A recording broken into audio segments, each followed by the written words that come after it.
for watching. Don't forget to like, comment, share and subscribe to Mufti Tariq Masood, famous scholar.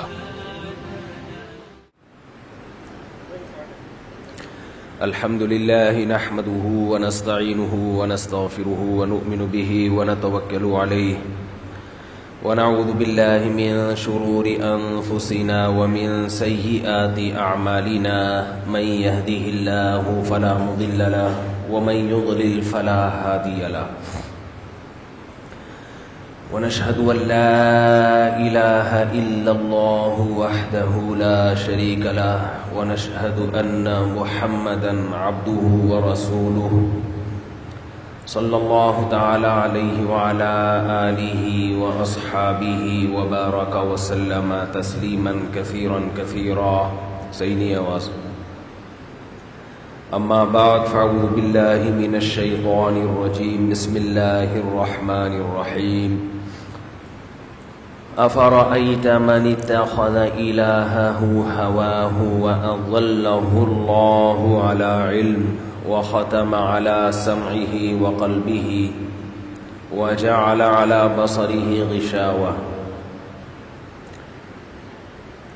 قلبه پہلے سمعه پہلے وختم على سمعه وقلبه. قرآن مجید کی جو میں نے آیت تلاوت کی ہے أفرأيت من اتخذ إلهه هواه وأضله الله على علم. اس آیت پر پچھلے بیان میں بھی کچھ درس دیا تھا، آج بھی اسی کو لے کے چلوں گا انشاءاللہ. فرمایا کہ اے نبی کیا آپ نے اس شخص کو دیکھا، بلکہ ہم اس کے ترجمہ اے نبی سے نہیں، جو بھی قیامت تک آنے والے انسان ہیں ان میں سے ہر ایک سے خطاب ہے. اس کی کوئی دلیل نہیں ہے کہ اس سے مراد نبی ہی ہو. افرأیت کیا آپ نے اس شخص کو دیکھا ہے. یہ لفظ جب بولا جاتا ہے جب کسی کی حالت کو دیکھ کے تعجب ہو. جیسے لوگ کہتے ہیں نا، ارے تم نے دیکھا نہیں اس بندے نے کیا کیا، ایسا کام کیا جو کھوپڑی میں آنے والا. بولو نہیں، بالکل ہی الٹا کام، جسے پنجابی میں کہتے ہیں نا پٹھا. پٹھا کہتے ہیں، پوٹھا کام. پوٹھا آپ جانتے ہیں پنجابی زبان. پوٹھا کہتے ہیں نا پاٹھا. پاٹھا تو پراٹھے کو پیار سے کہتے ہیں. پراٹھا جب بچے کو کھلایا جاتا ہے نا تو کہتے ہیں پاٹھا کھا لو پاٹھا. ہم پراٹھے کو پیار سے پاٹھا کہتے ہیں.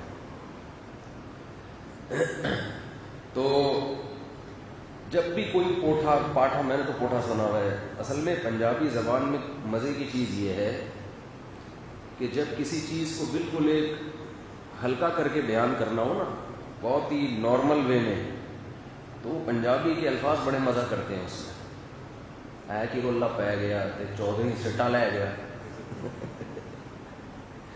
چودھری صاحب بھی الیکشن میں کھڑے ہوئے تھے، آپ بھی کھڑے ہوئے، چودھری صاحب الیکشن جیت گئے.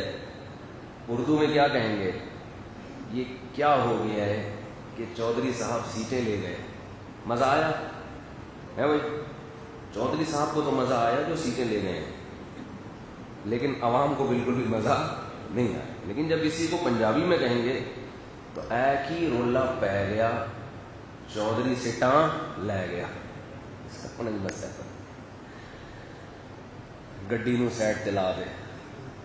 ہم جب پنجاب میں گاڑی میں کہیں سفر کرتے تھے نا تو کنڈکٹر بولتا تھا گڈی نو سائڈ تے لا دے. تو میں حیران ہوتا تھا یہ لگا دے میں گاف کہاں گیا. لگا دے کو کیا بنا دیا. اس میں آسانی ہے، گاڑی کو گڈی، سائڈ کو سائڈ، لگا کو لا. تو شارٹ کر کے اس کو پتا ہے کہ اردو میں اگر بولا نا تو گاڑی کو سائڈ پہ لگانے میں اتنا ٹائم نہیں لگے گا جتنا لگانے کے لیے بولنے میں ٹائم لگے گا. گاڑی کو سائڈ پہ لگا دیں، کہہ رہا اتنی دیر میں تو کہاں نکل جائیں گے ہم. گڈی نو سائڈ پہ لا دو. تو جب بھی کوئی بہت ہی پٹھا کام کرے، الٹا کام کرے، تو اس کے لیے عربی میں لفظ استعمال ہوتا ہے افرأیتا یا ارأیتا. کیا دیکھا آپ نے ایسے شخص کی حالت؟ مطلب یہ نہیں کہ بھائی ویڈیو نہ بنائے، مطلب یہ نہیں کہ دیکھا نہیں ہے، مطلب یہ کہ یہ قابل تعجب ہے، یہ دیکھو کیا کر رہے ہیں یہ.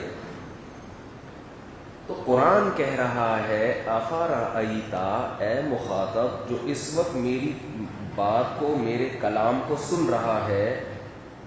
اللہ ہم میں سے ہر شخص کو نا الگ الگ خطاب کر رہے ہیں. دیکھو قرآن میں کچھ صیغے جمع کے ہیں. افرأیتم، تو تم کا مطلب وہی ہے جو اردو میں تم ہے، سب سے خطاب ہو رہا ہے. گویا ساری انسانیت کو اللہ نے جمع کر کے اپنے سامنے بٹھایا اور اللہ ان سے خطاب کر رہے ہیں بھائی تم سب لوگوں نے دیکھا ذرا ما الذی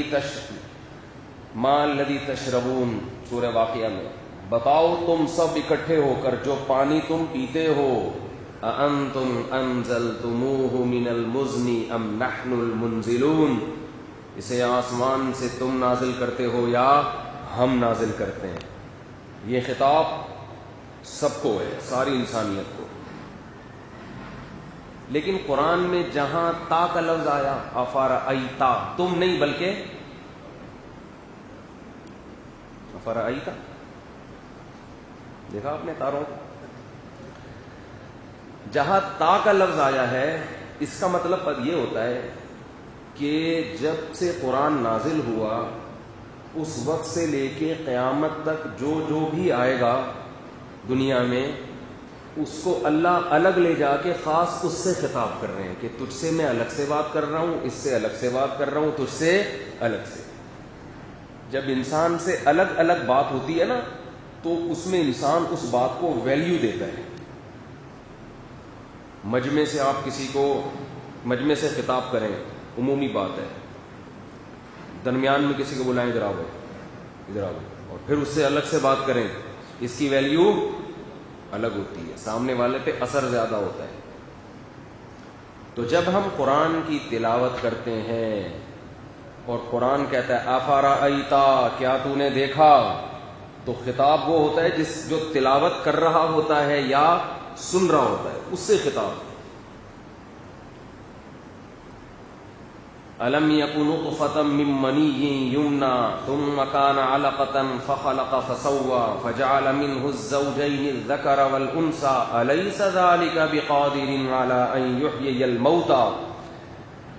ہمارے حضرت جب یہ آیتیں تلاوت کرتے تھے یا سنتے تھے،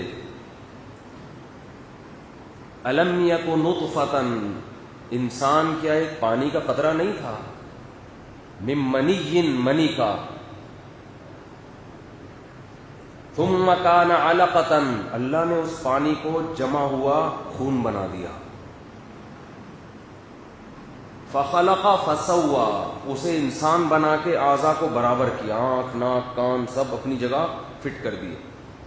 فجعل منہ الزوجین، کسی کو مرد بنایا کسی کو عورت، یہ اس کی قدرت دو حصوں میں ڈیوائڈ کر دیا. اتفاق سے ہو رہے ہوتے دو حصوں میں ڈیوائڈ نہیں ہوتا، ایسے کچومڑا بنا نکل رہا ہوتا.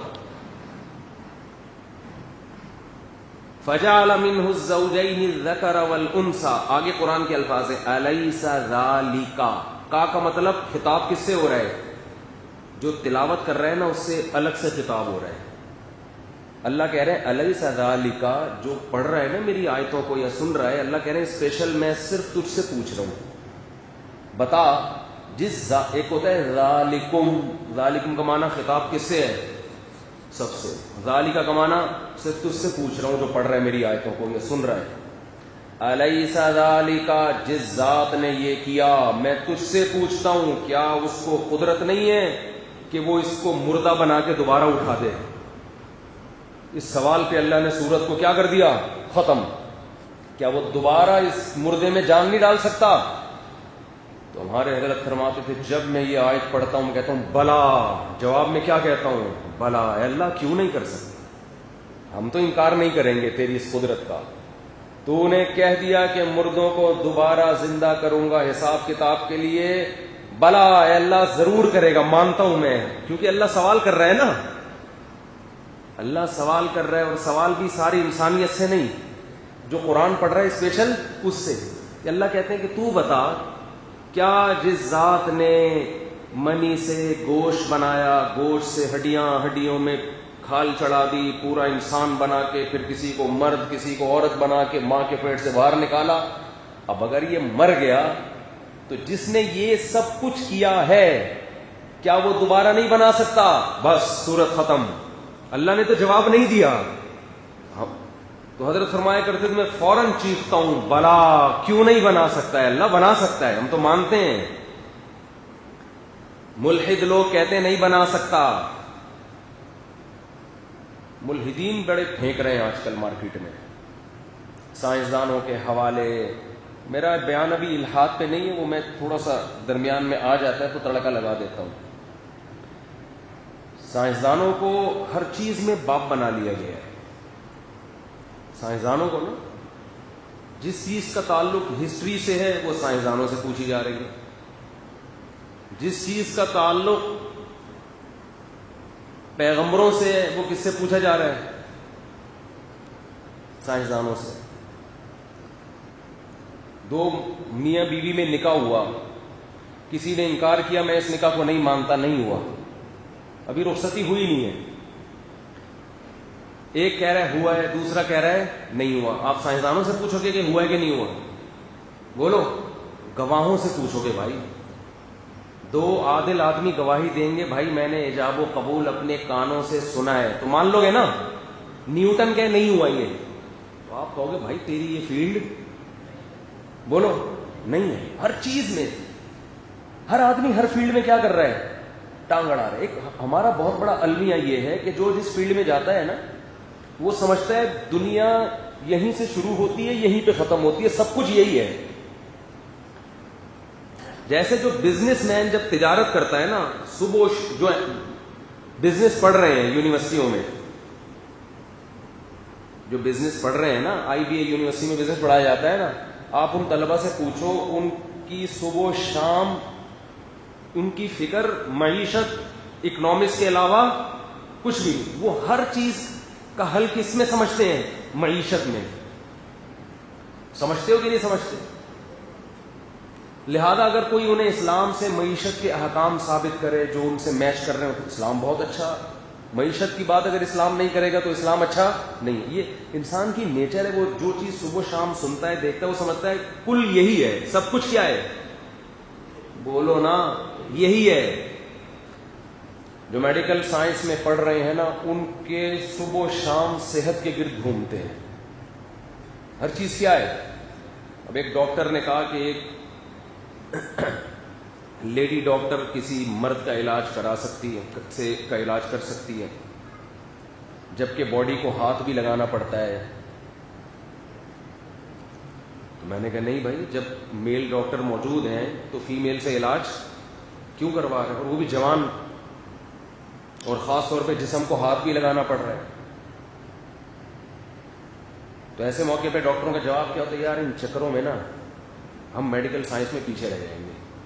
ان چکروں میں ہم کس میں پیچھے رہ جائیں گے کہ پہلے ان کے لیے میل ڈاکٹر کا انتظام کیا جائے, فیمیل کے لیے فیمیل. انگریز ان ٹینشنوں سے آزاد. ہاسپٹل میں جاؤ, تمہیں علاج کرانا ہے, علاج ہوگا تمہارا. اس چکر میں نہیں پڑو کہ میل سے ہو رہا ہے کہ فیمیل سے ہو رہا ہے یا ای میل سے ہو رہا ہے. بعض دفعہ ہاسپٹل آنے کی ضرورت نہیں, ای میل کر دیتے ہیں یہ دوا کھا لو. نہیں آ رہی بات. اسی وجہ سے ہم میڈیکل سائنس میں کیا ہیں پیچھے. ڈاکٹر لوگ جو لبرل قسم کے ڈاکٹر ہیں اس قسم کی باتیں کرتے ہیں. ہم کہتے ہیں بھائی گائنی کے ڈاکٹروں میں لیڈی ڈاکٹر ہونی چاہیے نا, اس میں میل کا کیا کام ہے سالے کا, وہ کیا کر رہا ہے وہاں پہ. مجبوری کے احکام الگ ہے, موت سے تو بچانا ہے نا. اب یہ نہیں کہ وہ مر رہی ہے اور فیمیل مل نہیں رہی تو آپ نے غیرت پر ہمارا بیان سنا تو ہم نے کہا چلو عزت کے ساتھ موت یہ ذلت کی زندگی سے, ایسا نہیں ہے.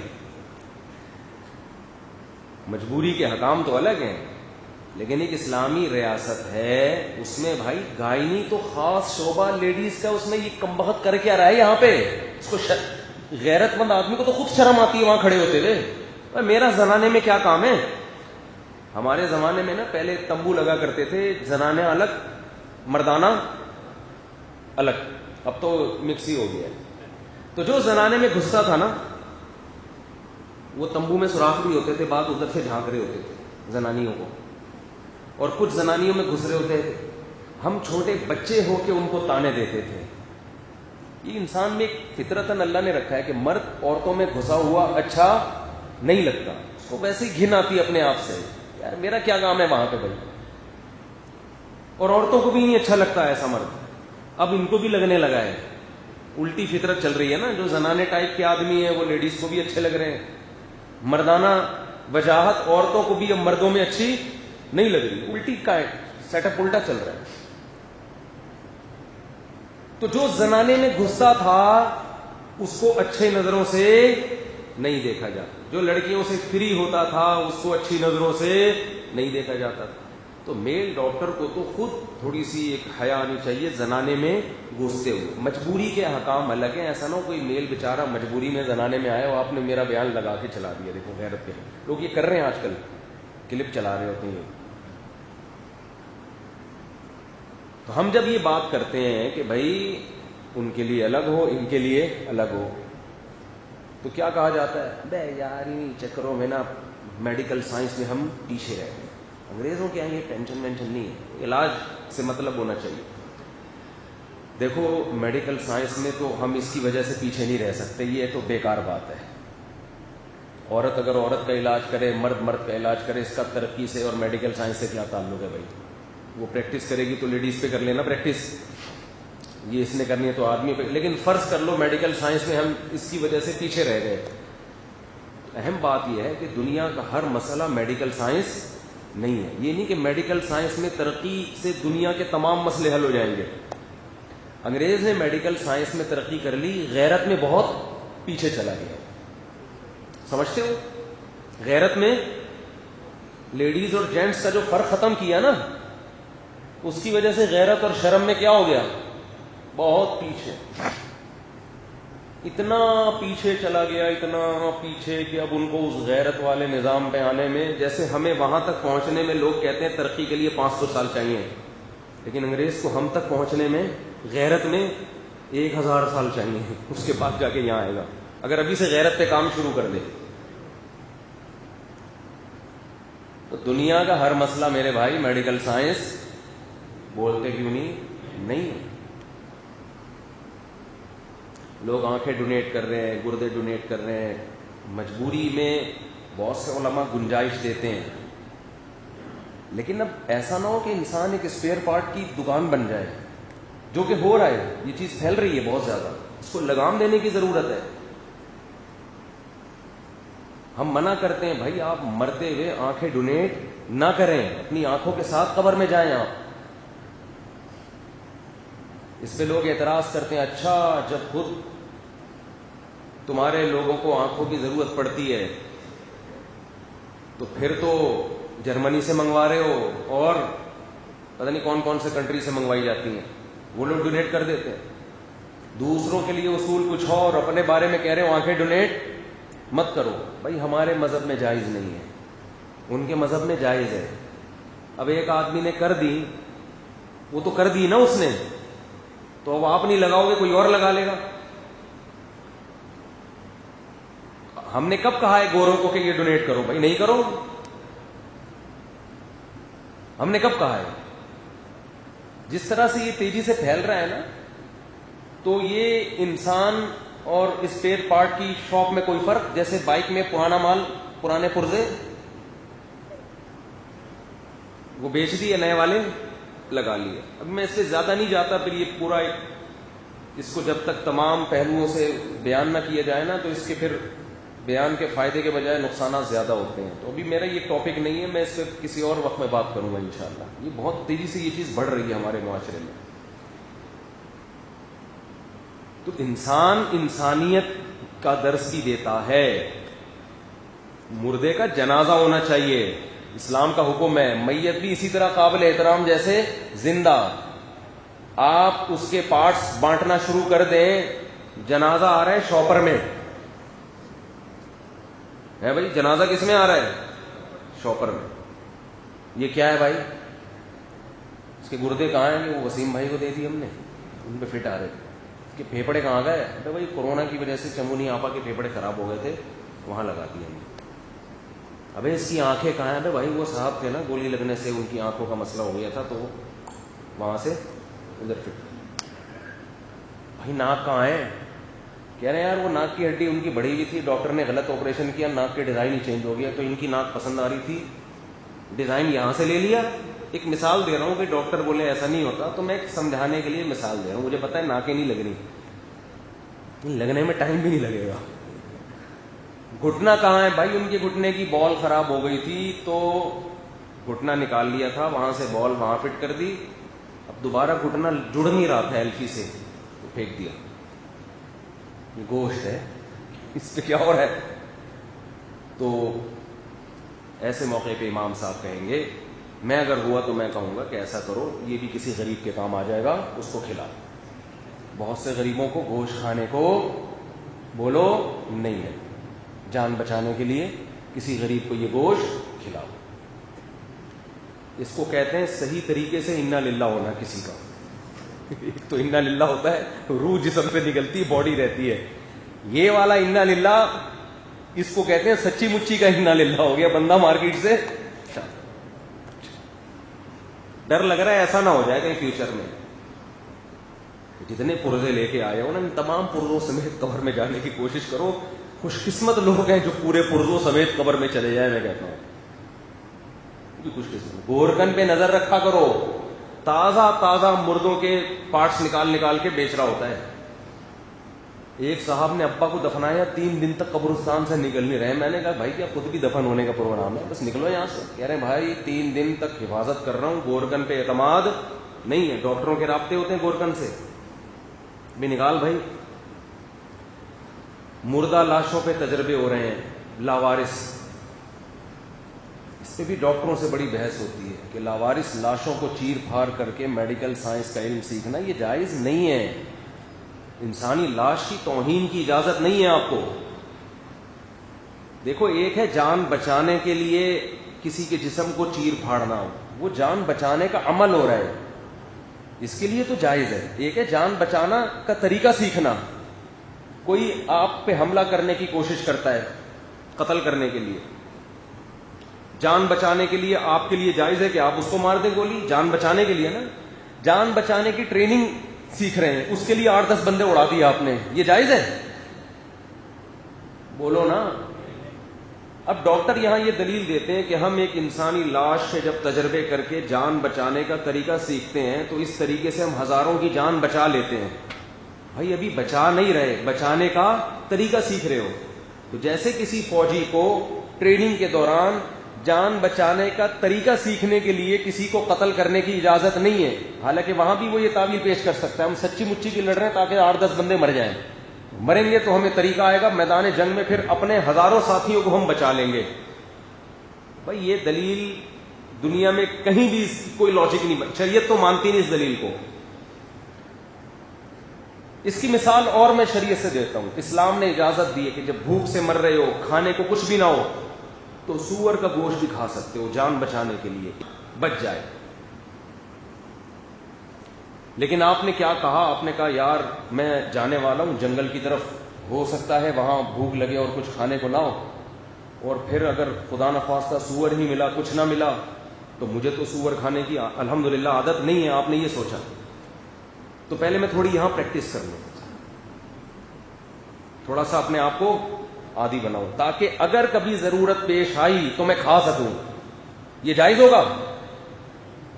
اور بھائی جب ضرورت پیش آئے گی مرنے لگو گے تو ہے, مرنے سے بچاؤ کے لیے پہلے سے ٹریننگ کے طور پہ ٹھیک نہیں ہے. ہاں جنگل میں جا رہے ہو, کھانے کو کچھ نہیں اور آپ کو پتا ہے آگے مر جاؤں گا, تو پھر گوشت آپ محفوظ رکھ سکتے ہو کہ آگے مجھے پتا ہے مرنے لگوں گا. کھانا پھر بھی اس وقت جائز ہوگا جب مرنے لگو گے, اور اتنا جائز ہوگا جس سے کمر سیدھی ہو جائے. کوفتے کباب بنا کے کھانے کی پھر بھی اجازت نہیں ہوگی. اب آپ کہیں بیابان میں پڑے ہوئے ہو, مرنے لگے, اور جناب یہ آج کل کے پروفیسر جو آ رہے ہیں نا مارکیٹ میں, سب کی بات نہیں کر رہا, جو لبرل قسم کے, وہ اسی طرح دلائل کے تانے بانے ملا کے ہر حرام کو انہوں نے حلال کر دیا ہے. کیا ایکچولی ضرورت کے وقت اور بھائی ضرورت کی ڈیفینیشن آپ کی نظر میں کیا ہے؟ ضرورت وہ ہے جس کو شریعت ضرورت مانتی ہے. ہر چیز کو حلال کر دیا ان لوگوں نے. یورپ سے فون آتے ہیں کہ یہاں بعض عرب ایسا کرتے ہیں, حرام گوشت ہوتا ہے, ذبح نہیں ہوتا, بسم اللہ پڑھ کے کھا لیتے ہیں کہ بھئی وہ جانور کھا سکتے ہو جس پہ اللہ کا نام پڑا گیا ہو, تو ہم بسم اللہ الرحمن الرحیم پڑھا, کھا لیا. او بھائی یہ ذبح کرتے ہوئے بسم اللہ ہے اس میں. مشینی ذبیحہ ہماری نظر میں حلال نہیں ہے. یورپ میں لوگ کہتے ہیں ہم کیا کھائیں, کیونکہ خربوزے ختم ہو گئے یورپ میں کھانے کے لیے, آلو ختم ہو گئے, سبزیاں ختم ہو گئی, تمہیں ضروری گوشت ہی کھانا ہے, نہیں مل رہا تو نہیں کھاؤ بھائی, یہ ضرورت تھوڑی ہے. ہندو سبزی پہ 100 سال زندہ رہتا ہے کہ نہیں رہتا, صرف یہ فرق پڑتا ہے کہ 4 شادیوں کا جذبہ ختم ہو جاتا ہے, تو فی الحال ایک پہ گزارا کر لو. جو گوشت کھائے گا نا اس میں کیا ہوگا اس کو, یہ پھر میرا بیان سمجھ میں آنا شروع ہو جائیں گے, اس لیے ہم گوشت کی ترغیب دیتے ہیں. سبزی خور کو سمجھ میں, ابھی جو خربوزے کھائے گا اس کو 4 شادیاں کہاں سمجھ میں آئیں گی, سمجھ میں نہیں آ رہا ہے. ہندو لوگ کہتے ہیں نا کہ جب سبزی کھا کے بھی انسان 100 سال زندہ رہ سکتا ہے, یہ ہندوؤں کی ڈبیٹ نہیں کہ بھائی 100 سال تک ہندو رہیں, ان کے پنڈت دیکھ لو, ان کے جو بھی ہوتے ہیں, مجھے تو نام بھی نہیں آتے. مہاراج, اس دن مجھے پتا چلا کہ صاحب تھے مہاراج سے, تو یہ لوگ 100 سال زندہ رہتے ہیں سبزی کھا کے. تو یہ کہتے ہیں آپ جانوروں کو کاٹتے کیوں ہو, ظلم کیوں کرتے ہو گوشت کھانے کے لیے. سمجھ میں آ رہی ہے بات؟ تو ہم ہندوؤں کو کہتے ہیں کہ ایکچولی آپ سمجھ نہیں پا رہے ہم کہنا کیا چاہ رہے ہیں. آپ دیکھو, صرف لمبی عمر یہ ایک مقصود نہیں ہے. اس نے کہا تھا نا ٹیپو سلطان نے, شیر کی 1 دن کی زندگی, میں ہندوؤں کو گیدڑ نہیں کہہ رہا کہیں توہین نہ سمجھے آپ, یہ صرف اس کی ایک مثال ہے کہ شیر کی 1 دن کی زندگی گیدڑ کی 100 سال کی زندگی سے بہتر ہے. 1 دن میں زندہ رہو شیروں کی طرح, تو یہ گیدڑ کی طرح 100 سال زندہ رہنے سے بہتر. تو اسلام نے گوشت اس لیے کھلایا ہے کہ آپ 40, 50, 60, 70 جو بھی آپ کی ایج ہے اس حساب سے زندہ رہیں. لیکن جب آپ گوشت کھائیں گے تو میدان جنگ میں لڑیں گے آپ. گوشت خور لڑتا بہت خاندانی طریقے سے, کیونکہ جتنے لڑاکا جانور ہیں نا سب کی خوراک گوشت ہے. پتہ ہے آپ کو بکریاں لڑتی ہیں, کبھی دیکھ رہا بکری نے ایسی فائٹ کی بھاگتے ہوئے چیر پھاڑ کر دیا اس کو, گھاس کو دیکھا؟ خرگوش کو دیکھا آپ نے کبھی غراتے ہوئے آیا اور رکھ کے لگایا؟ کچھ نہیں بیچارہ. بھیڑ دمبے کو دیکھا کبھی؟ بولو نا کیا ہو گیا. لیکن جو گوشت کھاتے ہیں, بلی گوشت کھاتی ہے, کیسی دم موٹی ہو جاتی ہے اس کی جب غصہ آتا ہے. 2 گھنٹہ تو ڈیبیٹ ہوتی ہے اس کی بلیوں سے, لڑائی پہ. 2 بلیوں کو لڑتے ہوئے دیکھ لو, آدمی کہتے ہیں یا تو لڑو یا نکلو یہاں سے, ٹائم ویسٹ نہیں کرو ہمارا. ایسے ہی ہوتا ہے نا, ڈائلاگ کافی دیر تک چل رہے ہوتے ہیں. میں تیرے کو نہیں چھوڑوں گا, تو ہے کس, تیرے میں دم کتنا ہے, یہ بہت دیر تک نا. کیوں؟ دونوں کو پتا ہوتا ہے بھائی اگر فائٹ شروع ہو گئی نا تو یہ بکریوں والی فائٹ نہیں ہوگی. بکریاں نہیں ایسے ڈیبیٹ کرتی, بکری آئے گی ٹکر مار کے چلی جائے گی, بس ان کو پتا ہے بس اس سے زیادہ ہم کچھ نہیں کر سکتے.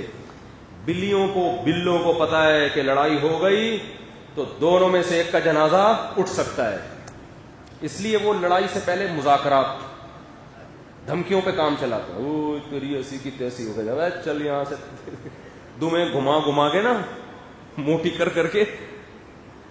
میں نے دیکھا ایک پرانا واقعہ, ایک بلی گوشت کھا رہی ہے, کتے نے دیکھ لیا, کتا وہاں آ گیا, وہ کتے پن پہ اتر آیا. اسے پتا ہے کہ یہ بلی کا حصہ ہے, یہ میرا حصہ نہیں ہے.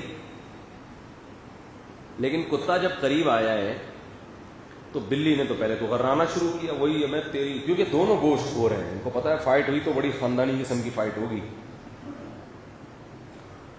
بلی نے پہلے آرام سے سمجھایا کتے کو, دیکھ چلا جا, کتے پن پہ نہ اتر, یہ مجھے دیا گیا ہے گوشت, میرا ہے, میرے بچوں کا حق ہے اس میں کھاؤں گی, اپنے بچوں کو کھلاؤں گی.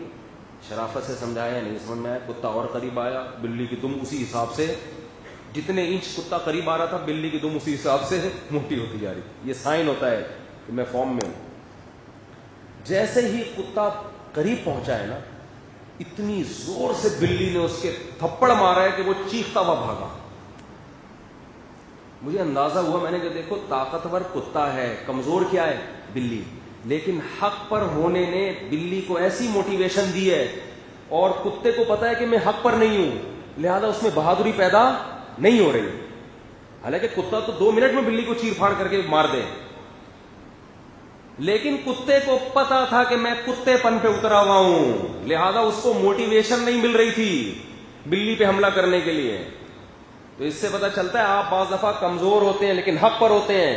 اس حق پر ہونے نے آپ کی دم میں آگ لگا دی ہوتی ہے, آگ بھر دی ہوتی ہے. آپ سامنے والا پاورفل ہوتا ہے لیکن اسے پتا ہے کہ میں حق پر نہیں ہوں. اس باطل پر ہونے نے اس کے حوصلوں اور جذبوں کو پس کر دیا ہوتا ہے. حق پر جب انسان ہوتا ہے کمزور ہونے کے باوجود لڑتا ہے, جب باطل پر ہوتا ہے تو پاورفل ہونے کے باوجود بھی اس کا دم نکل رہا ہوتا ہے. ایک کتے بلی سے ہم نے سیکھا ہے, اور اللہ نے یہ جانوروں کو پیدا اس لیے کیا انسان سیکھے, ان سے بہت کچھ سیکھنے کو ملتا ہے. تو خیر کیا بات چل رہی تھی, اتنا اچھا ٹاپک چل رہا تھا یار, یہ کتے بلی پہ افر آئی تھا تو چل رہا تھا, لیکن میں آیا کہاں یہاں. لوگ مجھے کہتے ہیں آپ بھول جاتے ہو, آپ کو کیا ہو گیا, تو یہ بھی تو بھول جاتے ہیں, اتنے سارے لوگ بیٹھے ہوئے. تو میں یہ کر رہا تھا کہ دنیا, ڈاکٹر یہ سمجھتا ہے کہ دنیا کا ہر مسئلہ کس میں ہے, میڈیکل سائنس. اب اگر یہ اس طرح سے چیر پھاڑ شروع ہو گئی تو جنازے کس میں آئیں گے, شوپر میں. ہاں میں کہہ رہا تھا یہ انسانوں کی جو چیر پھاڑ کی جا رہی ہے لاوارث لاشوں کی, ایک ڈاکٹر مجھ سے الجھ پڑے, کہہ رہے ہیں بھائی یہ تو لاوارث لاشیں ہوتی ہیں. میں نے کہا دیکھو آپ اپنے ابا کو رکھو, جب ابا کا اللہ نہ کرے انتقال ہو جائے نا تو آپ ان کو ضیاء الدین عباسی لے جاؤ, میڈیکل کالجز میں لے جاؤ کہ بھائی ان پہ چیر پھاڑ کرو اور ان سے میڈیکل سائنس سیکھو. والدہ کو لے کر جاؤ اپنی. تو اس سے ہونے لگے میں اپنی باپ اپنے ماں کو کیوں, کہہ رہے ہیں تو لاوارث لاشوں پہ ہوتا ہے. یہ ہے اصل پوائنٹ. کہہ رہی ہیں ان لاشوں پہ ہوتا ہے جن کا نہ کوئی باپ, نہ کوئی ماں, نہ کوئی اولاد. دلیل سمجھ میں آئی؟ اس کا جواب یہ ہے کہ اسلام میں کوئی لاش لاوارث بولو نہیں ہے. جس کا کوئی وارث نہیں ہے مسلمان اس کے وارث ہیں. لاش ملی, نہ باپ کا پتہ نہ ماں کا پتہ, بھائی سبھی اس کے باپ ہیں, ساری عورتیں اس کی مائیں ہیں, ساری جوان عورتیں اس کی بہنیں ہیں, ساری چھوٹی بچیاں اس کی بیٹیاں ہیں. سب پر لازم ہے کہ اس کو عزت اکرام احترام کے ساتھ غسل کفن دے کے رخصت کرے قبرستان کی طرف. یہ تو اس کے لاوارث ہونے کا ناجائز فائدہ اٹھا رہے ہو آپ. تو رکھو نا, اپنے باپ کو کیوں نہیں رکھتے, اپنی ماں کو کیوں نہیں رکھتے. دیکھو گورے کے کوئی اصول نہیں ہے, اس کو تو ترقی ہی سب کچھ ہے نا, کہ بھائی میڈیکل سائنس میں ترقی کرنی ہے. اس کا تو کیا یار, ادھر مائیکل جیکسن کا قیمہ بنا دیا تھا انہوں نے. مائیکل جیکسن کا انتقال ہوا ہے تو انہوں نے کہا کیوں ہو گیا, ادھر پوسٹ مارٹم کر کے چانپیں وہاں پہ ساری مغز تو نکال دیا تھا. تو میں نے تصویر میں دیکھا تھا, بھیجا رکھا ہوا مائیکل جیکسن, اس پہ ریسرچ ہو رہی ہے. تو ان کے ہاں تو انسان کا کوئی آخرت نہیں ہے, کوئی حساب و کتاب نہیں ہے, مذہب نہیں ہے. تو مذہب نے جو میت کے بارے میں گائیڈنس دی ہے ہمیں وہ نہیں ہے, تو وہ کریں گے, ان کو کرنے دو بھائی. ہماری ایک باؤنڈری ہے, ہم اس سے آگے نہیں نکل سکتے. تو اگر آپ نے میڈیکل سائنس میں ترقی کرنی ہے, پلاسٹک کے بھی پتلے بنائے جا سکتے ہیں, وہ پورے انسانوں جیسے بن جاتے ہیں. جانوروں پہ تجربے کیے جا سکتے ہیں, ٹھیک ہے پورا کوئی جانور انسان جیسا نہیں ہے, لیکن جانوروں کے سسٹم میں بہت سارے جانور ایسے جس کا یہ والا سسٹم انسان سے ملتا ہے, جس کا وہ والا سسٹم دوسرے جانور کا دوسرا سسٹم. جیسے نظام ہاضمہ مینڈک کا کہا جاتا ہے کہ پورا انسان جیسا ہے, تو نظام ہاضمہ سیکھنے کے لیے مینڈک پہ تجربہ کرو بھائی. سمجھ میں آ رہی ہے بات؟ نظام ہاضمہ سیکھنے کے لیے کس پہ تجربہ کرو, مینڈک پہ. تو یہ ہو سکتا ہے. تو خیر بات یہ چل رہی تھی کہ قرآن کہتا ہے افارأیتا, جب یہ خطاب کرتا ہے نا قرآن, تو اس کا مطلب جو سامنے بیٹھا ہوا ہے اللہ اس سے خطاب کر رہے ہیں. میں یہ بات پہلے کمپلیٹ کر دوں کہ جو جس کا مسئلہ ہے نا وہ سمجھتا ہے دنیا کا ہر مسئلہ بس یہی ہے. تو یہ مذہبی لوگوں میں بھی ہے تھوڑا سا فالٹ. وہ سمجھتے ہیں دیکھو مذہب نے ہر چیز میں ہمیں گائیڈ تو کیا ہے, کسی چیز میں ہمیں لاوارث نہیں چھوڑا, لیکن یہ گائیڈنس مذہب کی بعض دفعہ براہ راست ہوتی ہے, بعض دفعہ ایسے ہوتی ہے کہ مذہب خود بتا دیتا ہے کہ اس مسئلے میں آپ اس فیلڈ کے ماہرین سے رابطہ کرو. مذہب خود بتا رہا ہوتا ہے کہ اس میں مذہب براہ راست بات نہیں کرے گا, بلکہ مذہب کیا بتائے گا کہ اس مسئلے میں جو اس کے ماہرین ہیں, چاہے وہ غیر مسلم ہی کیوں نہ ہو, ان سے رابطہ کرو. سمجھ میں آ رہی ہے بات؟ اب یہاں مذہبی لوگ کہتے ہیں کہ مذہب نے ہر چیز بتائی ہے, خربوزے کے فضائل بھی کون بتائے گا؟ مذہب بتائے گا. ایسا تھوڑی ہے بھائی, کیونکہ آج ہم دیکھ رہے ہیں طب کی جو کتابیں آ رہی ہیں نا, طب نبوی کے نام سے, ان میں موضوع من گھڑت حدیثوں کی بھرمار ہے. شہد کے فضائل لکھے ہوں گے تو صبح نہار منہ چمچہ ڈال کے پینے سے یہ فائدہ. بھائی کون سی حدیث میں آتا ہے نہار منہ چمچہ یہ فائدہ؟ شوگر کے مریض پی رہا ہے اور انا للہ ہو رہا ہے, اور کہہ رہے میں نے حدیث پر عمل کیا. جب شہد پیو گے تو شوگر تو بڑھے گا نا تمہارا. کلونجی کے بارے میں حدیث میں آتا ہے ہر بیماری سے شفا ہے, بس کیسے ہے, کتنی مقدار میں کھانی ہے, کس نے کھانی ہے, یہ آپ کو ڈاکٹر حکیم بتائیں گے. یہ حدیث ہر مسئلے میں کیا ڈالی جا رہی ہے؟ کلونجی. کرونا کا علاج کلونجی سے, اور اللہ بھلا کرے. اس کی ایک میں آپ کو مثال دیتا ہوں, اس سے سمجھ میں آئے گی بات. یہ جو روحانی عامل ہے نا, ہر مسئلے میں قرآن کی آیت بتا رہے ہوتے ہیں. یہ مسئلہ اٹک گیا تو یہ والی آیت اتنی دفعہ پڑھو. کل کسی روحانی عامل کا مجھے کسی نے بتایا کہ وہ تو قرآن سے بتاتے ہیں اور قرآن میں تو شفا ہے. میں نے کہا قرآن میں تو شفا ہے, لیکن یہ جو روحانی عامل نے آپ کو بتایا کہ قل هو اللہ احد 356 دفعہ صبح پڑھو گے تو بیٹی کی شادی ہو جائے گی, یہ قرآن میں کہاں لکھا ہوا ہے؟ قرآن میں قل هو اللہ لکھی ہوئی ہے, یہ کہیں نہیں لکھا ہوا کہ 356 دفعہ پڑھنے سے بچیوں کی شادیاں ہو جاتی. اس کے لیے آپ کو میرے بیان سننے پڑیں گے. یہ لکھا ہوا ہے قرآن میں کہ وہ تمہیں بتائے گا کہ قرآن میں شادیوں کے لیے اصول اللہ نے کیا بتائے. وہ قل هو اللہ نہیں بتائی, وہ نکاح کی آیتیں بتائی ہیں, وہ والی آیتیں جو آپ کو میں صبح شام پڑھ پڑھ کے سناتا رہتا ہوں.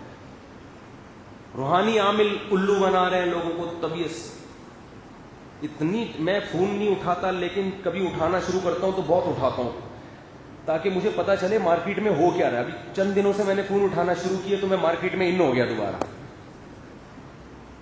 مارکیٹ میں ان ہو گیا. مجھے پتا چل گیا اب مارکیٹ میں کیا چل رہا ہے.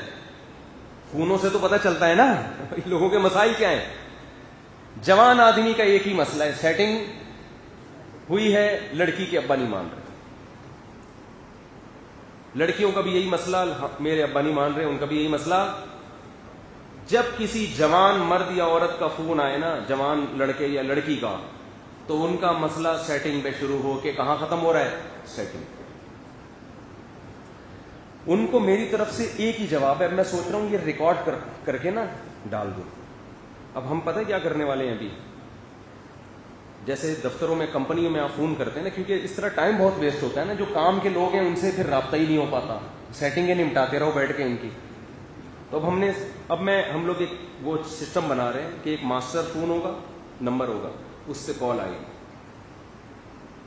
کال جب آئے گی تو آگے سے آئے گا یہ جی مفتی طارق مسعود صاحب کا نمبر ہے. اگر آپ نے رشتوں کے سلسلے میں رابطہ کرنا ہے, شادی دفتروں میں رابطہ کیجیے, ہمارے ہاں رشتے نہیں کرائے جاتے. اگر آپ لڑکی کے ابا نہیں مان رہے, اس میں میرا قصور نہیں ہے, مجھے تنگ نہ کرے. اور اگر لڑکے کے ابا نہیں مان رہے, اس میں بھی میرا قصور, یہ ریکارڈنگ چلے گی باقاعدہ, اس میں میرا قصور نہیں ہے. اور نہ میں ابا کو منوا سکتا ہوں, چونکہ ابا جتنا اچھا فیصلہ اپنے بیٹے یا بیٹی کے حق میں کر سکتے ہیں میں نہیں کر سکتا, کیونکہ نہ میں لڑکے کا ابا ہوں نہ اس لڑکی کا ابا ہوں جس کی بات ہو رہی. تو کائنڈلی زحمت نہ فرمائیں. اگر آپ نے کوئی یعنی بہت ساری چیزیں, شرعی مسئلہ پوچھنا ہے, بلکہ یہ آخر میں نا, کیونکہ جو شرعی مسئلہ پوچھے گا آخر تک سنے گا پھر وہ بیٹھ کے, کیونکہ اس کا تو واقعی مسئلہ ہے. اگر آپ نے کوئی صحت کے حوالے سے پوچھنا ہے, اس کے لیے حکیموں اور ڈاکٹروں سے رابطہ کریں. صحت کا بھی پوچھ رہے ہوتے ہیں لوگ. اگر آپ کی شادی ہو چکی ہے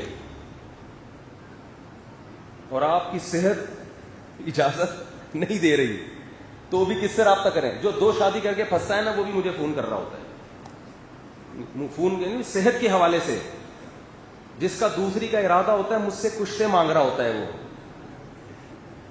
کہ کیا کھانا چاہیے شادی سے پہلے، وہ بھائی کیا ہو گیا یار، تم لوگوں نے ہم کو کیا بنا دیا ہے. ایک صاحب آئے مجھ سے دوسری شادی کا مشورہ لینے لگے نا، میں نے کہا کرو، ان کو سمجھایا بھائی دیکھو بیوہ عورتیں ہیں، اور ایک بیوہ کا رشتہ بھی تھا، میں نے کہا میں کرا دیتا ہوں، یہ وہ بڑا زبردست ایک دم موٹیویشن ملی. پھر مجھے کہتے ہیں ذرا چھاؤں میں 2 منٹ کی بات کرنی ہے آپ سے. یہ پرانی بات ہے، ان کو بھی نہیں پتا کہ ان کے بارے میں بات ہو رہی ہے. میں کسی کا راز نہیں فاش کرتا ممبر پہ. میں چلا گیا، میں نے کہا کہہ رہے ہیں اصل میں رشتے تو میرے پاس بھی ہیں. خوراک بتائیں کوئی، کیا بتائیں؟ خوراک، رشتے تو میرے پاس ہیں. میں نے کہا آپ کی ایج کتنی ہے؟ 26 پتہ نہیں 28 سال ہوگی. ینگ تھے. میں نے کہا یار ینگ آدمی کو کیا خوراک چاہیے یار، تو شمسی توانائی سے چلتا ہے ینگ آدمی. 27-28 سال میں بھی اگر انرجی نہیں ہے تو میرے بھائی پھر پہلی بھی نہیں کرنی چاہیے تھی. کہہ رہے کیا کھاؤں؟ میں نے کہا روٹی کھاؤ بھائی، روٹی کھاؤ. اللہ نے روٹی میں اتنی پاور رکھی ہے، کبھی کسی 3 دن روٹی کھانا چھوڑ کے دیکھو، کشتے کھاتے رہو بیٹھ کے، طاقت کی دوائیں کھاؤ، روٹی نہیں کھاؤ 3 دن، اٹھا نہیں جائے گا بستر سے، چلا نہیں جائے گا. جس کم وقت میں روٹی کھا کے بھی طاقت نہ آئے نا، تو سمجھ لو کہ اس کو طاقت کے علاوہ دنیا کا ہر کام حاصل کرنے کی کوشش کرنی چاہیے. تو مجھ سے پوچھ رہے ہوتے ہیں، وہ میں نے ایک چٹکلا سنایا تھا نا، میری جب تیسری شادی ہوئی تو میں مسجد میں بیٹھا ہوا، لڑکے بات کر رہے، نوجوان ٹین ایجز لڑکے. ارے امام صاحب نے پھر تیسری کر لیا. کسی نے کہا بے ان کے حکیموں سے بڑے تعلقات ہیں، وہاں سے کشتے مشتے لیتے ہیں. دوسرے نے کیا کہا، ابے حکیم تو خود ان سے آ کے مانگتے ہیں نسخے. لڑکے بات کرنے. تو بھائی نہ 3 شادیوں کے لیے کشتوں کی ضرورت، نہ 4 کے لیے کشتوں کی ضرورت. اللہ نے مرد جو روٹی ہضم کر لیتا ہو، پراٹھے ہضم کر لیتا ہو، کھانا کھا لیتا ہو، اس کو اتنی پاور دی ہے کہ وہ چل سکتا ہے. اس کے لیے کوئی بہت، یہ تو ایک دماغ میں ایک خامخواہ کی ایک چیز بیٹھ گئی ہے. آپ اگر چل صحیح رہے ہو، آپ اگر بازوؤں میں آپ کے وزن اٹھانے کی طاقت، آنکھوں میں دیکھنے کی، اس کا مطلب پوری باڈی آپ کی صحیح ہے. انسان کا ایسا نہیں ہوتا کہ باڈی میں ایک چیز کمزور، جیسے سماعت کمزور ہونا شروع ہو گئی بہت زیادہ، آنکھیں بالکل صحیح ہیں، ایسا نہیں ہوتا. پوری باڈی ایک ساتھ بڑھاپا آتا ہے اس سے. جوان ہے تو پوری باڈی جوان ہے، بوڑھا ہے تو پوری باڈی میں بڑھاپا آئے گا. سمجھتے نہیں ہو بات کو. یہ کام تھا کہ بہت سے حکیموں نے نا الو بنایا ہوا ہے، جن کی دکانیں نہیں، چورن نہیں بک رہے ہوتے. ان کو پتا ہے مردانہ قوت کے نام پہ نوجوانوں میں چورن بہت ٹائٹ بکتا ہے. کبھی بھی کوئی سلجھا ہوا ڈاکٹر، سلجھا ہوا حکیم ان چکروں میں نہیں ڈالے گا آپ کو. اوور آل صحت صحیح ہے تو سب صحیح ہے. تو خیر میں یہ عرض کر رہا تھا کہ اللہ نے قرآن میں کیا فرمایا، افارأیتا، اے نبی آپ نے، میں وہ بات مکمل کر دوں جو گوشت والی، کہ گوشت ہم کیوں کھاتے ہیں. ایک تو میدان جنگ میں لڑتا کون ہے؟ جو گوشت خور ہے وہ لڑتے ہیں.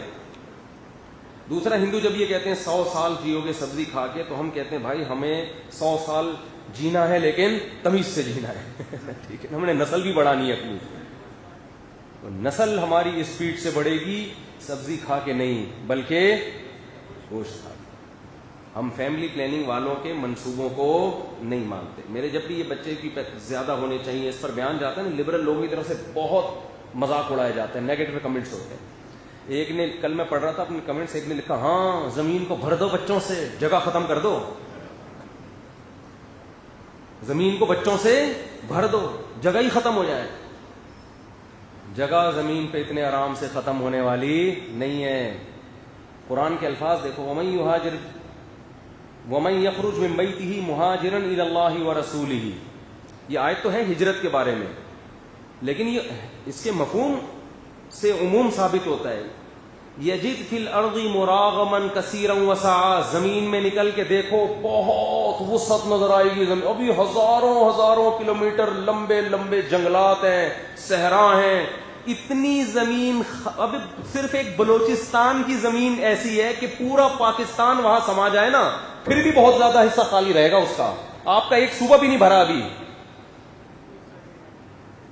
کنویں کا مینڈک پتہ ہے نا کسے کہتے ہیں؟ جو کنویں میں رہ کے سمجھتا ہو بس یہی ہے کائنات. ان لبرل لوگوں سے کہتا ہوں ذرا نکل کے دیکھو. اصل میں دیکھتے ہیں مگر آنکھیں اندھی ہوتی ہیں. قرآن کیا کہہ رہے؟ آنکھیں اندھی نہیں، دل اندھے ہوتے ہیں. قرآن کہہ رہا ہے فَإِنَّهَا لَا تَعْمَى الْأَبْصَارُ وَلَكِن تَعْمَى الْقُلُوبُ الَّتِي فِي الصُّدُورِ. آنکھیں اندھی نہیں ہوتی، وہ دل اندھے ہو جاتے ہیں جو سینوں میں چھپے ہوئے ہیں. اتنی بڑی زمین ہے، اتنی مسقط. میں گیا عمان، بندے شاٹ ہیں، زمین ہی زمین ہے. اتنے بڑے بڑے اربوں کے گھر، ہزار گز کے تو لازمی گھر ہیں. بادشاہ کی طرف سے ڈبل اسٹوری یا ٹرپل اسٹوری پر پابندی ہے. کیوں؟ وہ کہہ رہا ہے اتنی بڑی زمین کا کرنا کیا ہے، پھیلو نا، بھرو تو صحیح اس کو. اور 15 بچے اربوں کے پیدا ہوتے ہیں. 1000 سال سے مسقط کو بھرنے کی کوشش کر رہے ہیں، 5% یا 10% بھی نہیں بھرا ہوگا اب تک. اتنی بڑی زمین ہے. اللہ نے جب زمین کو بنایا تو اللہ کو پتا تھا پہلے سے، وَقَدَّرَ فِيهَا أَقْوَاتَهَا. اللہ کہہ رہے ہم نے انسان سے پہلے انسان کی ضرورتوں کا سامان زمین میں پہلے پیدا کیا ہے کہ کتنی اسپیس چاہیے، کتنے بچے پیدا ہوں گے اور ان کی کتنے خوراک کے ذخیرے زمین میں دفن کرنے ہیں. عزت دار میزبان وہ ہوتا ہے جو مہمان کے آنے سے پہلے گھر میں گنجائش بھی دیکھتا ہے کہ میرے جو ہے نا وہ مہمان خانے میں 100 افراد بیٹھ بھی سکتے ہیں کہ نہیں سکتے. مہمان 200 بلا لیے اور آپ کی بیٹھک میں 5 آدمیوں کے سے زیادہ کی گنجائش نہیں ہے، تو یہ میزبان پر تانا ہے. نہیں آ رہی میرا خیال ہے بات سمجھ میں؟ تو اللہ کہتے ہیں ہم نے انسان کے دنیا میں، اور بلکہ الٹا ہوتا کیا ہے، 100 آدمی آئیں گے نا تو کھانا 150 کا پکوایا جاتا ہے. یہ ایک انسان جیسے میزبان جس کا ضرب چھوٹا، وہ اتنی کھوپڑی استعمال کر رہا ہے. جس خدا نے اس زمین کو انسانوں کے لیے بنایا اس کو نہیں شعور کہ کتنی بڑی زمین ہونی چاہیے، اس میں کتنے خزانے دفن ہونے چاہیے. اصل میں یہ ساری دہریت اور الحاد کے پیداوار ہے یہ نظریے. جب وہ کہتے ہیں نا آٹومیٹیکلی خود بخود ہو رہا ہے، خود بخود جو کام ہوتا ہے اس میں کبھی بھی کچھ الٹا ہو سکتا ہے. ہم کہتے ہیں خود بخود نہیں ہے، بنانے والے نے زمین کو بنایا، اس نے انسانوں کو بث منہما رجالا کثیرا. یہ انسان اللہ کی مخلوق پہلے ہے، آپ کی اولاد بعد میں ہے. کافر کہتا ہے یہ میرا بچہ ہے میں پالوں گا. ہم کہتے ہیں تیرا بچہ ہے لیکن مخلوق اللہ کی ہے، تجھے بھی اس اللہ نے پالا، اس بچے کو بھی کون پالے گا؟ اس کی سب سے بڑی دلیل یہ ہے کہ بچہ پیدا ہوتا ہے تو تھوڑی اپنی بیوی کی چھاتیوں میں دودھ پیدا کرتا ہے، بچے کی ماں میں پیدا وہ خدا کرتا ہے جس نے بچے کو پیدا کیا. پیدا کر کے بتا دیتا ہے کہ اس کی ذمہ داریاں اور اس کی ضرورتیں پوری کرنا میرا کام ہے. تو اس لیے جو لبرل لوگ ہیں نا، ان کو مولویوں کے بچوں سے بڑی تکلیف ہوتی ہے. اتنے بچے ہو گئے، ہوئے آبادی بڑھ رہی ہے، تمہارا نہیں کھائیں گے انشاءاللہ، بے فکر رہو، زمین میں قحط نہیں پڑنے دیں گے انشاءاللہ. اس لیے کہ یہ جوان ہیں، جوان ہوں گے کل. اور جہاں جوانوں کا ریشو زیادہ ہوتا ہے، بوڑھوں کا ریشو بولو کم ہوتا ہے. اس کا مطلب ارننگ کے ذرائع زیادہ اور کھانے والے کم. یہی چیز ملک میں اور خاندانوں میں ترقی کا ذریعہ بنتی ہے. جس گھر میں کمانے والے زیادہ ہوں، کھانے والے کم ہوں، وہ گھر خوشحال گھرانہ ہوتا ہے. جس گھر میں کمانے والے مارکیٹ سے شارٹ ہوں، کھانے والے زیادہ ہوں، وہ غربت کا شکار ہوتا ہے.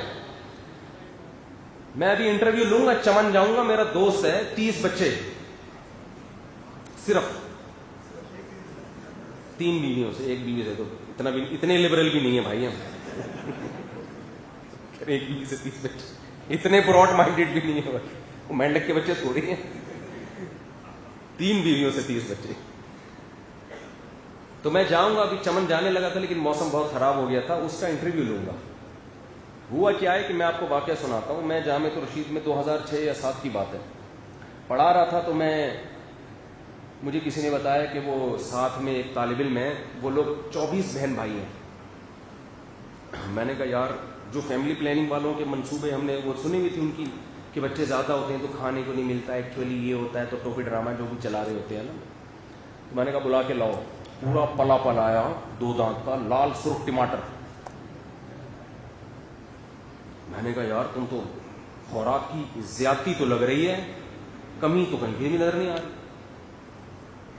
میں ان کے گھر گیا، سوراب گوٹ میں رہتے تھے وہ. ان کے گھر گیا، ان کے والد صاحب سے ملا. میں نے دیکھا ٹرالی میں گھر کا راشن آ رہا ہے، ٹرالیاں کی ٹرالی آ رہی ہے. تو اللہ کھلا رہا ہے یار. تو طلبہ نے مجھے کہا یہ تو 24 ہے، ایک ہے 30 والا. وہ چمن کا تھا، اس کو بلایا تو وہ اس سے بھی بڑا قد بھی، حالانکہ 17 سال 18 سال اس کی عمر تھی. یہ ہائٹ اور یہ لمبا چوڑا. 30 بھائی بہنیں، 15 بیٹے 15 بیٹیاں. سمجھ رہے ہو؟ میں نے کہا یار تمہارے والد صاحب تو بہت غریب آدمی ہوں گے. انہوں نے کہا میرے والد صاحب ہی گاؤں کے سب سے امیر آدمی ہیں. اچھا. میں نے کہا اسی وجہ سے اتنی شادیاں کی اور بچے پیدا کیے. نہ کہہ رہے ہیں ہم غریب تھے جب شادیاں کی ہیں, بچے جوان ہوتے چلے گئے, پیسہ آنا شروع ہو. 30 بچے اکٹھے نہیں پیدا ہو جاتے. اگر 30 اکٹھے ہو جائیں نا پھر تو مسئلہ ہے کہ اکٹھوں کو کہاں سے کھلائیں. جب 30واں پیدا ہوتا ہے تو پہلا نمبر والا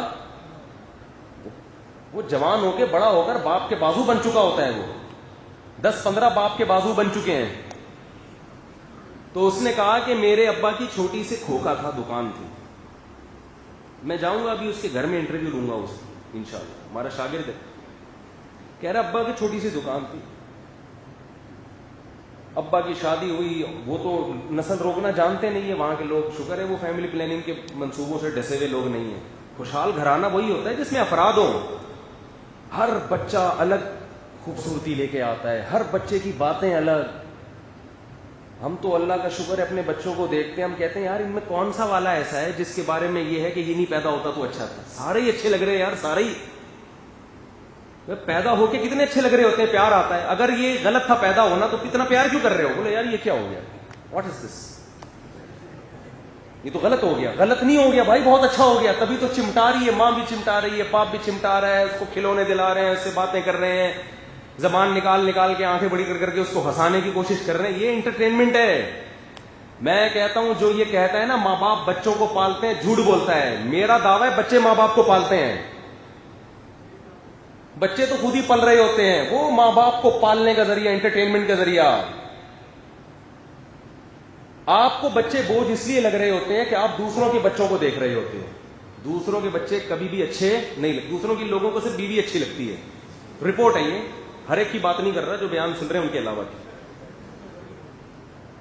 اپنی کتنی خوبصورت ہو, مرد کے بارے میں مشہور ہے, بیوی ہمیشہ دوسرے کی شوق سے دیکھے گا. وہ گھر کی مرغی دال برابر والا حساب ہے. ہاں غیرت مندوں کے ساتھ ایسا نہیں ہوتا.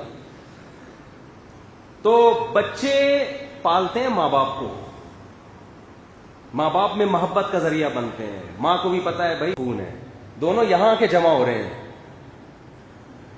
شوہر کو پتا ہے میرے بچوں کی ماں ہے, چھوڑنا آسان نہیں ہوتا, برداشت کرتا ہے ہر الٹی سیدھی. عورت کو پتا ہے بھائی کہاں لے کے جاؤں گی, باپ نہیں ملے گا مجھے. پھر بچوں کی مسکراہٹ, ان کی کھلکھلاہٹ, ان کی نماز کے. مسلمانوں کے بچے تو اور پیارے ہوتے ہیں. کیسے پیارے طریقے سے نماز پڑھ رہے ہوتے ہیں. آپ یوں سلام پھیرتے ہو, پہلے الٹا پھیر رہے ہوتے ہیں. ایسے ہی ہوتا ہے نا, ادھر پھر رہے. پھر ماں نماز پڑھتی ہے, بچیاں آ کے ماں کی پیٹھ پہ بیٹھ جاتی ہیں, آ کے باپ نماز. ہمیں تو نماز بچوں کے ساتھ پڑھنے میں زیادہ مزہ آتا ہے.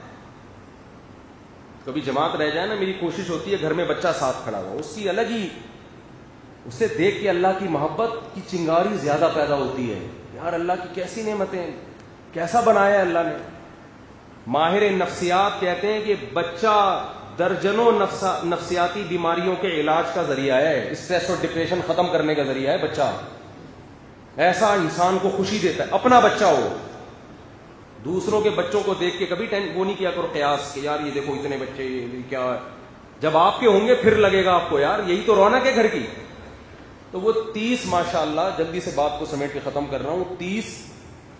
تو میں نے جب اس کو بلایا, میں نے کہا یہ تو ٹھٹرا ہوا ہوگا, اس کے حصے میں تو دونے والے. ہاں ان کے ابا کی چھوٹا سا کھوکا تھا, بچے پیدا ہوتے گئے, جیسے جیسے جوان ہوتے گئے ہیں باپ کے ساتھ بزنس میں. جو بیٹے تھے وہ باپ کے ساتھ بزنس میں, 15 لڑکے 15 لڑکیاں باپ کے ساتھ بزنس میں ہاتھ بٹاتے گئے.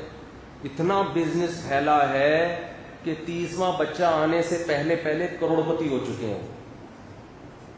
آپ کے پاس اگر بچوں کو پڑھانے کے پیسے نہیں ہیں تو نہ پڑھاؤ یار, ٹماٹر بکواؤ ان سے, ریڑھی لگواؤ, کوئی مسئلہ نہیں ہے. یہ ریڑھی والے بھی جہنم میں نہیں جائیں گے. کیوں اپنے دماغ میں سارے ڈاکٹر بنے, سارے انجینئر بنے؟ کچھ نہیں ہوتا. ریڑھی لگائے گا, رکشا چلائے گا, کوئی ٹینشن کی بات نہیں ہے. یہ تو ہمیں یہ لبرل لوگوں نے ہمارے دماغ میں خناس بھر دیا ہے کہ سارے یہیں تک پہنچیں گے. ضروری نہیں ہے. تو میں نہیں کہہ رہا کہ آپ کا بچہ ساری زندگی ریڑھی لگائے گا, آپ نسل مت روکو, لیکن دیکھو ریڑھی سے ترقی کرے گا, وہ ترقی کرے گا. میں نے تو دیکھا ہے اپنی آنکھوں سے. ایک وقت آئے گا اس کا بزنس ہوگا, تو ان کا بزنس پھیلتے پھیلتے دبئی چلا گیا. ملازمین رکھو گے نا وہ چوری کریں گے, اپنے بچے باپ کے بزنس کو چلاتے ہیں اپنا سمجھ کے, وہ محنت کرتے ہیں اس میں. کہہ رہے ہیں میرے ابا پگڑی باندھ کے گھر میں بیٹھتے ہیں اور دسترخوان لگتا ہے لمبا, 15 بیٹے اور 15 بولو بیٹیاں. مزہ ہے یا نہیں؟ عزت ہے. پھر پوتے نواسے الگ.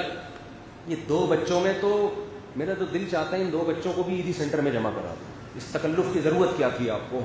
یہ کوئی گھر تھوڑی ہے یار, یہ کوئی گھر تھوڑی ہے, یہ تو 4 دیواری ہے. وہ تو ہوٹل کی 4 دیواری ہوتی ہے. گھر کا تو مطلب ہی یہی افراد ہوں اس میں. توکل کرو اللہ پہ, اللہ رزق کے دروازے کھولے گا. یہودیوں کی طرح کیلکولیٹر لے کے کیلکولیشن نہیں کرتے رہا کرو. ایک بچہ آ گیا تو اتنا خرچہ ہے, تو پھر دوسرا آئے گا تو ڈبل کر کے دیکھو, ضرب 2 سے ضرب دے کے اس کو 10 سے مفتی صاحب کے ساتھ 30 سے ضرب دیا تو بے ہوش ہو گیا. 30 سے تو مر گیا. یہ کیا کر دیا مفتی صاحب, مروا دیا. وہ بھائی جیسے جیسے پیدا ہوں گے اپنا اپنی روزی لے کر آئے. بیٹیوں کی وجہ سے رزق ملتا ہے. تو خیر جلدی سے بات کو سمیٹوں, کیا کروں. تو وہ سارے پلے پلائے لمبے تڑنگے. پھر اتنے بیٹے ہیں تو باپ نے کچھ بیٹوں کو تبلیغ کے لیے وقف کیا ہوا ہے, کچھ بزنس سنبھالتے ہیں, کچھ سال کی جماعتوں میں نکلتے ہیں, کچھ کو عالم بنانے کے لیے وقف کر دیا. بھئی 2-4 عالم بنیں گے, جن میں ایک وہ تھا جس سے میں انٹرویو لے رہا تھا, وہ میرا شاگرد عالم بن گیا. 2 بچے 3 بچے ہوں گے, عالم بناؤ گے تو گھر کی روٹی دال کون چلائے گا؟ ہے بھائی. لوگ کہتے ہیں کہ اتنے بچوں کی تربیت کیسے ہوگی؟ بچے خود آپس میں ایک دوسرے کی تربیت کر رہے ہوتے ہیں. اب یہ جو بڑا بیٹا ہے, باپ تھوڑی چیز کو پال رہا ہے. چھوٹوں پہ بڑے بہن بھائیوں کی نگرانی ہوتی ہے کہ نہیں ہوتی؟ بڑا بھائی بھی باپ کی جگہ ہوتا ہے, وہ بھی نظر رکھے ہوئے ہیں. باپ تو بیٹھا ہوا ہے, چھوٹے کا کوئی مسئلہ ہوگا 8-10 بڑے اس سے اوپر ہیں اس سے نمٹنے کے لیے. ابے کیا کر رہا ہے تو, محلے میں بدنام کرے گا. لوگ کہتے ہیں اتنے بچے, اور پھر فرض کر لو بگڑتے ہیں تو اس پیر میں 2-3 بگڑنے کے لیے رکھا, کیونکہ ایک ہوا نا بگڑ گیا تو آپ کی تو نسل برباد. اتنے میں اگر 2-4 بگڑ بھی گئے ٹینشن نہیں ہے بھائی, اتنی ٹینشن دفعہ یہاں سے بگڑ گیا تو بگڑ گیا, 10 ابھی اور بھی ہیں.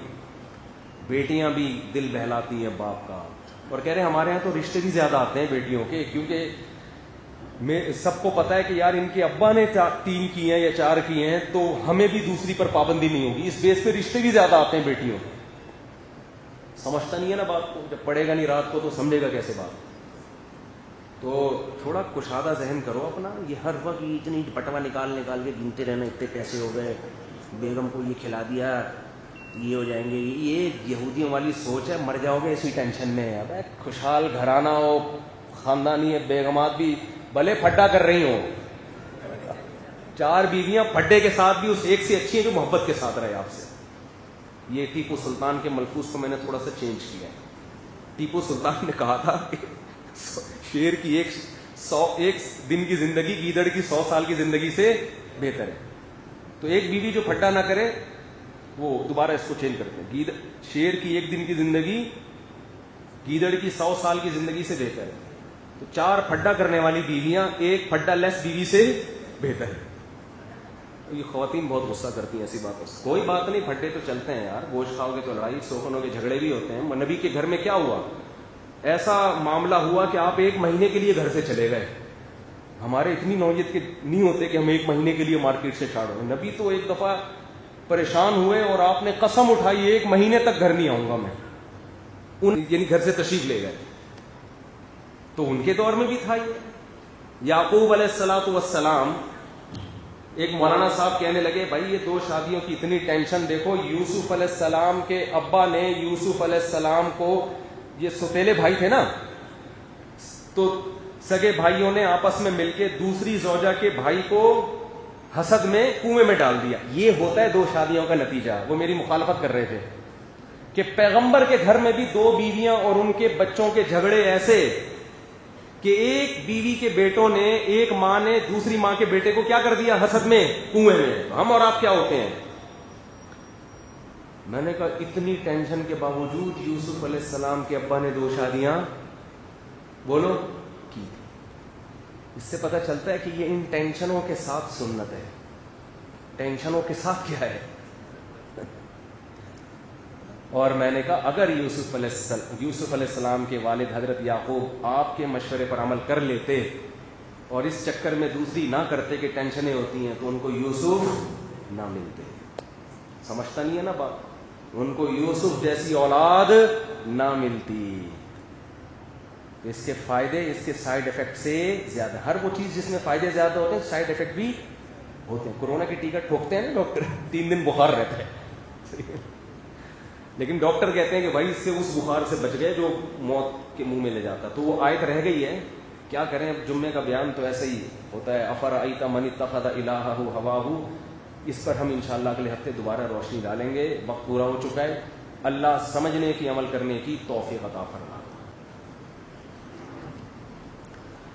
یہ جو میں نے بیان کیا ہے نا, آخر میں جو میں نے بات کہی تھی, میں تھوڑی سی 1 منٹ میں اس کو سمیٹوں. یہ جو میں جوش میں آ کے جب کہتا ہوں نا 4 شادیاں اور 4 بیویاں جو لڑتی ہوں وہ اسے ایک سے اچھی ہیں جو نہ لڑتی ہو, تو میں نے یہ التزام کیا جب بھی میں اس موضوع پر بات کروں گا میں تو کرتا رہوں گا قیامت تک. یہ ذہن میں رکھیں. آپ سمجھیں گے کہ آپ مفتی صاحب تھک جائیں گے, ہم نہیں تھکنے والے. وجہ اس کی یہ کہ جب اس ٹاپک پر دوسرے حضرات اتنا زیادہ بولنا شروع کر دیں گے کہ یہ اجنبی موضوع نہیں رہے گا اور لوگ اس طرف آ جائیں گے, تو پھر انشاءاللہ میں چھوڑ دوں گا اس ٹاپک پر بات کرنا. صحیح ہے نا, معاشرے کی ضرورت ہے, میرا یہ دعویٰ ہے.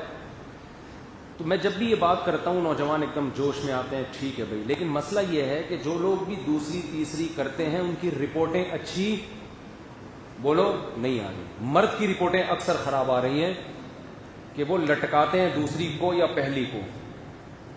دوسری کر دی, پہلی کو لٹکا دیا, چھپکے کی, پہلی کا دباؤ پڑا, دوسری کو چھوڑ دیا. یہ بہت زیادہ ہو رہا ہے. بار بار میں یہ کہتا ہوں, یہ قرآن کی تاکید ان لوگوں کے لیے ہے جو حقوق ادا کریں, تپڑ ہو ان کے اندر.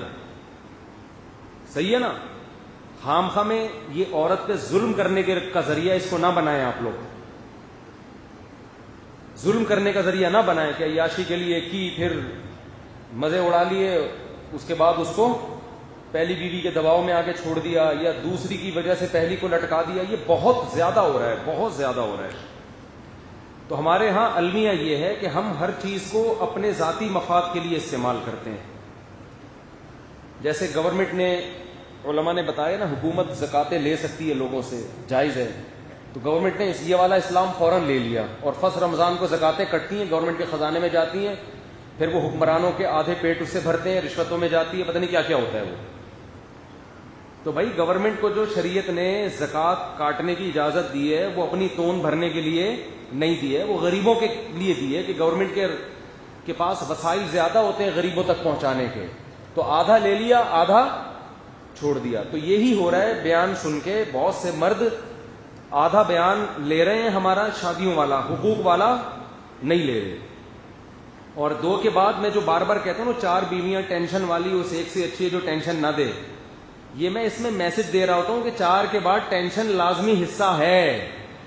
تو خامخواہ احمقوں کی جنت میں رہ کے آپ یہ کام نہ کریں. ٹینشنیں برداشت کرنے کا پہلے سے حوصلہ پیدا کرنا پڑے گا, کیونکہ جب ہاتھ پاؤں کانپتے ہیں یہ کیا ہو گیا, پھر اس کو چھوڑو, اس کو طلاق دو, اس کو ادھر لڑک گئے, ادھر لڑک گئے, یہ سب چیزیں نہیں چلیں گی مارکیٹ میں. تو یہ پوری بات سنا کریں, پھر گھر جا کے بتایا کریں, ٹھیک ہے, اور پھر کام کیا کریں.